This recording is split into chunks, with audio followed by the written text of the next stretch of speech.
Hey everyone, this is Matt with Learn Everything About Design, and in today's video we're going to go over some more advanced form control tools, and specifically we're looking at retopologizing and edge loop control. Now this is something we've covered loads of times in different videos, but I do get a lot of questions on it, so I thought we would sort of bring the topic back up. Now, a couple quick side notes. I got a bit of a sore throat, so hopefully it's not too distracting on the video. And second, a tree stump grinder literally just pulled up outside as I started filming. Hopefully y'all can't hear it over the headphones, but yeah, I'll check it when I edit this video. All right, if you want to follow along, I put a file in the description of the video. It's nothing really special, but this is how a lot of people get started when they're creating a form. Think about this as a bezel or a cover or a trim piece. And generally, you start by creating a row of faces and you kind of work your way around until you've got the shape. Now, the problem with this methodology is that these corners are problematic and these inside edges here are problematic as well. Anytime we change direction, we introduce some extra complexity in the design. We get n-gons, which are patches that are more than 4 sides. We get star points, and these are all things that we have to deal with. And so in this example, we're going to go through a couple of basic steps that hopefully will help you out with your designs. Now, as I mentioned, this design is nothing really that fancy, but a couple of quick key notes. First, you should be comfortable going back and forth between display modes. That's Alt and 1 for box display and Alt and 3 for smooth display. Second, the darker edges are creased. A lot of times I do this temporarily when I'm modeling. This helps me control the edges until I'm ready to add more detail. You should always work on the raw shape of your design with the least number of faces possible. That will give you the best chance at adding that control or that detail later. So as we look at this design, I think as I look maybe up in this area, these upper edges probably need to be pulled back relative to the shape of everything else. And so that's the first thing I'm going to do is I'm going to start modify, edit form, and I'm going to pull this back.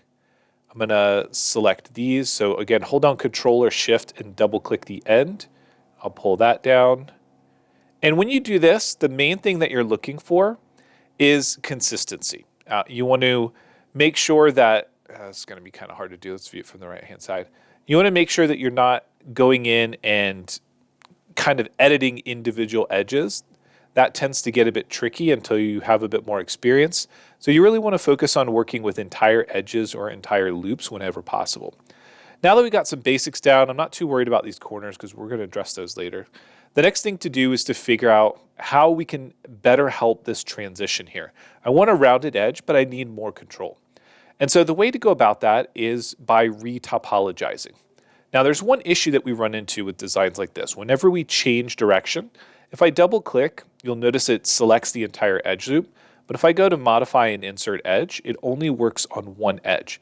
And that's because it cannot create this sort of offset edge in a triangle patch in this corner. It just is not going to work.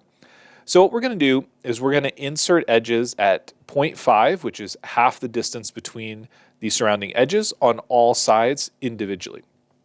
Now, there are two ways to do this, simple and exact. Simple is going to put the edge exactly where we want it, which is weird because exact is actually going to put it wherever it can to maintain the shape.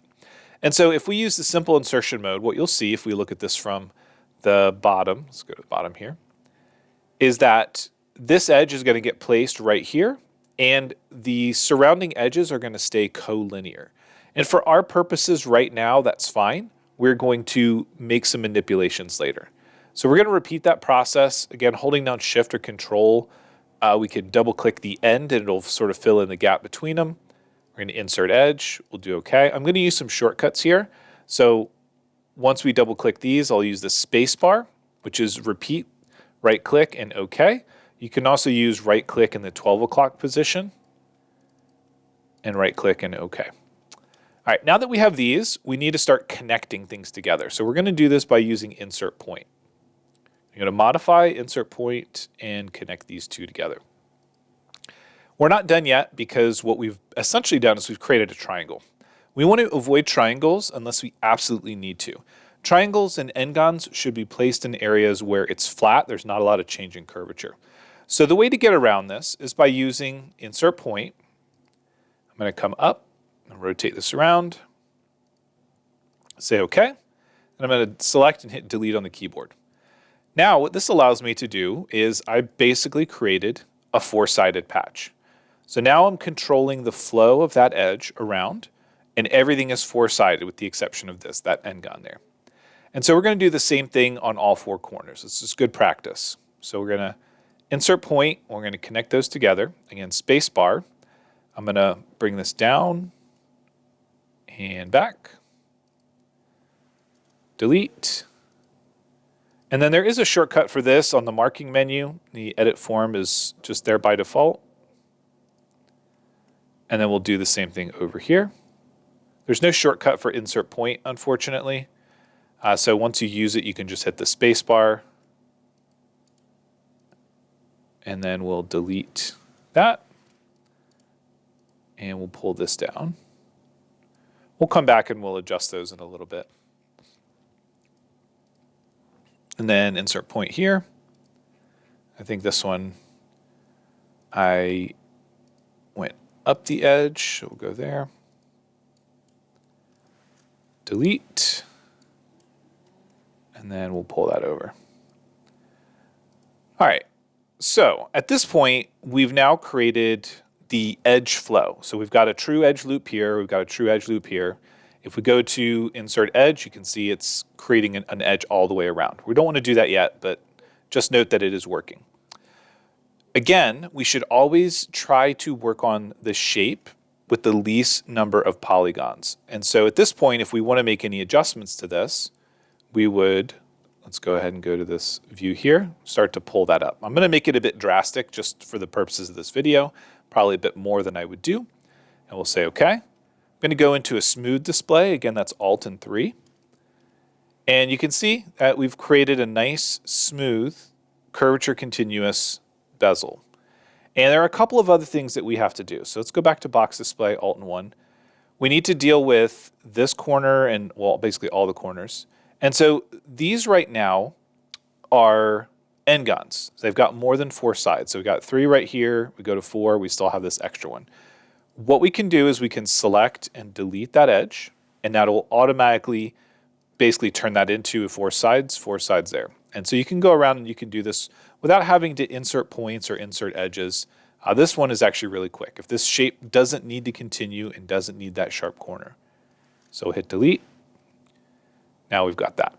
The next thing that we want to do is we want to take care of these creases. I don't generally leave creases on my designs, so I'm going to start by going to this edge. I'm going to go to bevel. And with bevel, I generally will use the relative offset. So this is 20% from the selected edge to the next. And then this crown value, if we increase this, what's actually happening, let's go ahead and zoom in on one of them. What's actually happening is if it's set to 0, the 3 edges or the 2 new edges are going to be inline or collinear. As we increase this, what ends up happening is it's going to push, this is going to be really hard to see, but it's going to be pushing that out farther, which essentially will give you a tighter transition. I would be careful with this setting. I generally don't go over 1 with it. If you're going to thicken this into a solid, this ends up creating a pretty tight transition there. And so we're going to do the same thing, bevel back here.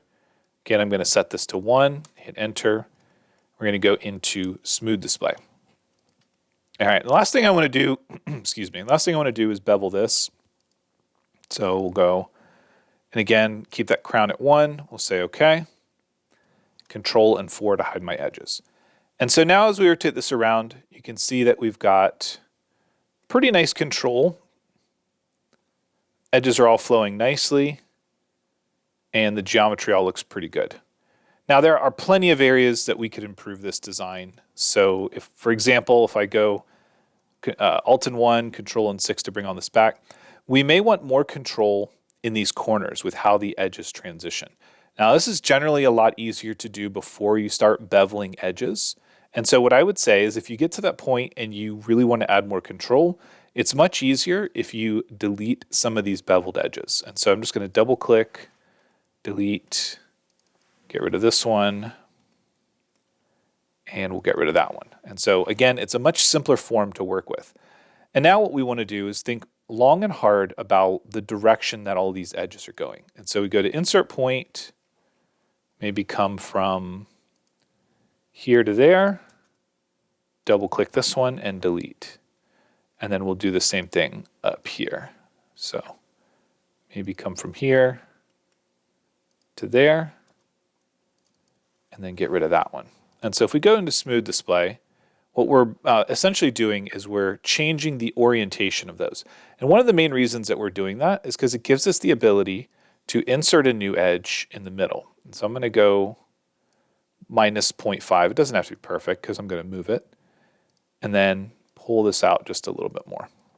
And so if we go to our smooth display, if we want this to be wider, now what we would do is we change the pivot point, and I'm going to scale it in plane. So I'm going to kind of push that corner out until I'm happy with the shape.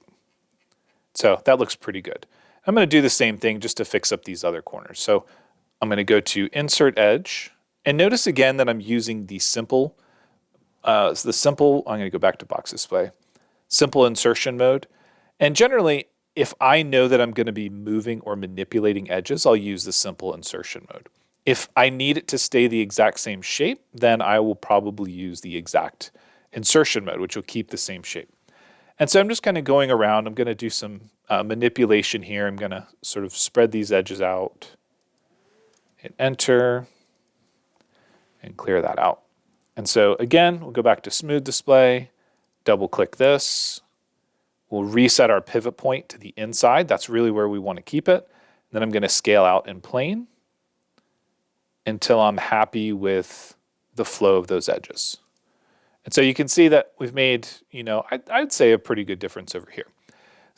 If you've got a fairly straight section, you may not even need edges in some areas. Sometimes we end up creating more trouble for ourselves than we need. So for example, this one here, I can just delete it. We probably don't even need it. It's not really adding anything to the shape unless it was pushed out in this orientation in the Y direction. It's best to have the least amount of edges possible. So while we're here, let's just do a little bit more cleanup. So once again, we'll use insert point, come from this inside edge to the outside, repeat over here. We'll get rid of these, and then we'll insert a new edge. We'll take that new edge and we'll move it. Again, because we really don't like to have collinear edges in all three directions. It's okay if it's collinear in a single plane, but when you're trying to create a transition like this, you generally want them to not be collinear. Again, we'll move our, let's see, where did our insertion point go? We'll set our pivot point on the inside here, and then we'll scale this out until we're happy with that corner. All right, and let's do the last one. I know this is a pain, but while we're here, might as well do it right. So we'll come to here. And I'm not using any numerical inputs for those. It's really just a visual thing. Just want to kind of get a good sense of where it is. And again, this doesn't have to be perfect because we're going to move it. And then we're going to go to smooth display, reset our pivot point, and then scale up in plane until we're happy with visually how that looks.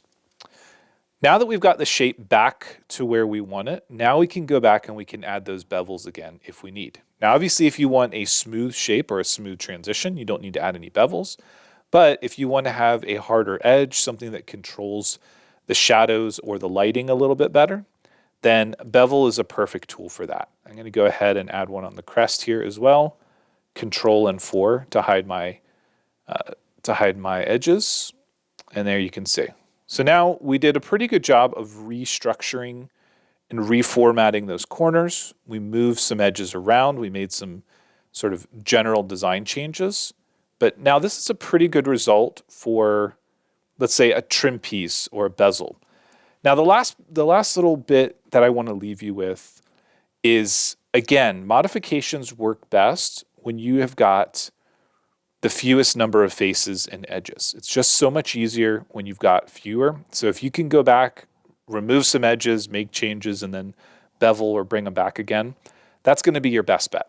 There are ways that we can still make changes globally if we are sort of past that point of no return.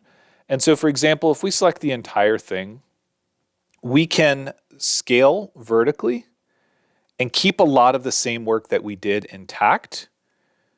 But what's going to end up happening is it's going to shrink or squash the upper edge. It's going to be thinner, and the sides are going to stay sort of the same width. And so, again, when you get into the situation where you need to start making drastic changes or big adjustments, that's where you need to be careful. What I would say with something like this is I would probably delete this middle edge, take this entire top section, and move it down. I'm going to go to box display.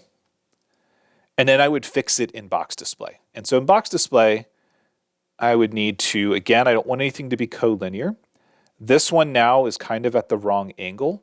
But if I rotate it, what's going to end up happening, I'll just show you here. If I rotate it, it's going to make it wider here, which means that the distance between these edges, those ones that have bevels on them, those are not going to be the same anymore. And so what I would say is if you get into a situation like this, go back to your trusty tool here, insert point. I would start from here, draw it the direction I want, make sure it goes all the way through, and then delete this edge. And that'll do a better job of keeping it in the same orientation. The other side doesn't matter as much because it was mostly vertical, but we do still want to make some slight adjustments to the shape. Maybe pull these down a bit, and then look at it in smooth display. So it's not impossible to do. It just takes a lot more thought, that it's just going to have to be a bit more of a careful process. Once you're completely done and you're looking at this in smooth display, you may also note that box display and smooth display, the edge locations are very different. So for example, this edge right here and this edge right here in smooth are very close to each other. In box, they're very far away. One thing that you can do is go to Make Uniform. And what Make Uniform does is it'll stretch out all of the edge distances and try to get them closer to what you have in the box display. And again, this is why I say it's important to work in box display and make all your changes in box display. And that should really be the driver of what you want your design to look like. Smooth display and box display should look very similar if you've done your job right. The last thing that we can do is let's go ahead and hold down Alt and Control and scale down or scale inward. And this starts to essentially create a surface in here. And what I'm going to do is let go and hit Alt again, kind of bring this inward. And then we'll say OK. And so this is a great opportunity for us to do things like patch this with a surface after we're done. So if we finish form, the end result here is a surface. You can use surface tools like patch to fill this in. You could also delete this face completely and just use the patch in that area as well. Either would be totally fine. And try to finish off a design. But at the end of the day, it's really about planning out the order of operations, understanding the kind of control that you have, where you can refine things, where you can't refine things, and knowing when to take a step back, knowing when you have to delete edges, knowing when you have to go back a little bit or a few steps in the design process to make sure that your end result, your output, is going to be cleaner. So hopefully that helps. I know that forms is a tricky subject. We've made tons of videos on it on this channel. We've got several courses on learneverythingaboutdesign.com, from absolute beginner stuff to a little bit more advanced applications of using forms and surfaces for injection molded parts. But at the end of the day, it's just going to take time. You're going to have to play around with it. You're going to have to understand the basics and the basic functionality of how forms work and how you can work to build them yourself. If you have any questions on this, please leave a comment and let me know. As always, thanks for watching, and we'll see you in the next one.